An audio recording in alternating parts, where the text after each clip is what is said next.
Hello fam, I am ya fam, and today I'm doing a review of the Ned's new album, The Sound of Purple. The Ned isn't punk, they aren't rock, they aren't grunge, they're actually their own staple sound, rugrat. Basically rock in general, the genre has just been jumping all over the place, so it's hard to define what is rock. Fortunately, the Ned actually defines himself as a specific sound, rugrat. Honestly, I don't want to spoil it. You just have to listen to their music yourself to figure out what rugrat means. But we can start out with this. The Ned is actually an acronym, Non-Educated Delinquents, NED. They told me personally themselves that basically they were a band that just had a guitar and they started freaking making noises with it. And then they were just like, dude, we can actually do it. We can actually do something even though we're so uneducated. And thus, all of a sudden, they're one of the biggest bands in Palm Coast in the area of Florida. So when you start off the album, you would expect they would just go in guns blazing, you know, freaking guitar riffs and splashy cymbals. But actually, they start off in a pretty somber tone. Like, the way how I see it, when this first song with the freaking 4 animal names, it just starts off with this really slow, mellow midnight drive. And it's cool because in the song, they give it this very eerie feel to it, where they make their vocals sound like they're singing and they're off-key on purpose. So they blur the line between spoken word and singing. You know, stuff like, but that's okay, and then it goes back into singing. And then after this really sad, draggy, somber song, we finally get into the Ned Rugrat sound. Their next song, Ned, Ned, and Eddie, which actually doesn't feature an Ed, Ed, and Eddie sample, but actually a Toy Story sample, saying, "You're a toy!" And besides their loud, obnoxious, guns-blazing sound, it also has really cool, like, vocal phrasing.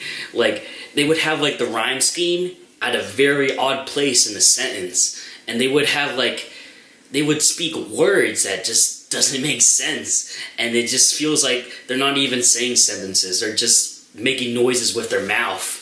Like, they have this lyric that says, rabid, ridiculous, amphimorbic sound spit. Rabid, ridiculous, amphimorbic sound spit. And then we hit the song June, and correct me if I'm wrong, but the Ned has this like specific sound to when they play the guitars. Like I said, correct me if I'm wrong, but the Ned does like these very jazzy, distorted guitars on the song June, and a lot of their other songs in general. They would basically play chords that are extended, like 7th, 9th chords, but they're in distortion mode. Like, for instance, in songs that are like rock, they would play like, you know, these power chords are just like, it's like 1-2 notes in the power chord, but instead they like stack these notes together where it's like 5-6 notes, so it just sounds like, and it's so cool because, like, sure, it's noisy, but it gives it this really unsure, unfamiliar, floaty sound on the song June, and it's really amazing, which is great. I feel like it's perfect for the song June, which is probably one of the best tracks on the album, because I like how the vocals are also floaty, and they're very long and legato and reminiscent. I mean, going back to their lyrical content, I still like how they call themselves non-educated, but they have such really cool, like, creative and original, like, lyrical writing. I mean, for lyrics, you think of Ned, Ned, Neddy, where it has, like, the really weird phrasing of the vocals, and then they have June, which has this colorful imagery. And then you get to Honey, the next song after June, which is, wow, like, probably the best lyrical content in the whole album. So the song Honey features this, like, choo-choo-choo, this train of thought, which is so, it's kind of mind-blowing. Like, it's so clever how it plays out, even though it's just a train of thought. Like, he would say stuff like, oh, money is evil. Oh, evil is a seed. Oh, the seed is in me, and the seed is you, and you are evil. So that means we are money. And it's just like, it just won't stop. Which definitely explains, like, anxiety and the humanity level. And it's really cool because they would contrast their deep and conscious lyrics with loud, obnoxious screams of loud, obnoxious words. Like, they would say sentences like, cupcakes, you are my cupcakes, cornflakes, swimming in the milk. Okay. What brings me to a point that I really like about the Ned is that even though they would have deep and, like, thoughtful lyrics, they would have, like, these obnoxious, cryptic lyrics that definitely mean nothing. I really like that about the Ned because they would blur the line between thoughtful and putting effort into their songs and making their songs look like it was just an accident.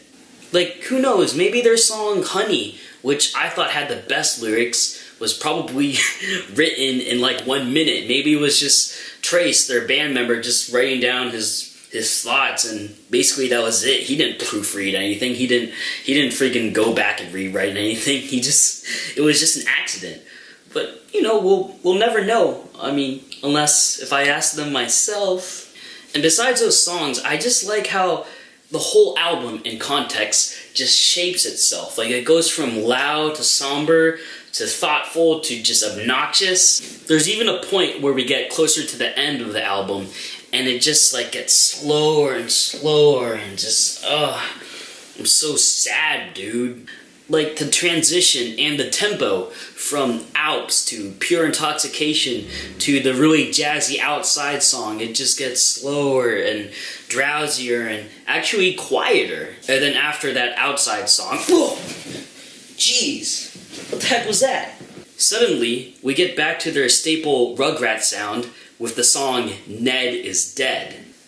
When you get to the song Ned is Dead, it's basically everything you know about the Ned, with evil guitar licks and shouting vocals. And strangely enough, after this long, slow, downward slope of like slow and somber songs, this loud song is actually pretty quick and lasts only like a minute. And then strangely, after that loud, hype song, it gets back into that slow somberness with the last song, Warface. And man, this song, Warface, is probably the most drowsiest song ever. Like, it's like one of those songs where you're just like really drunk and you're just walking around and you're like,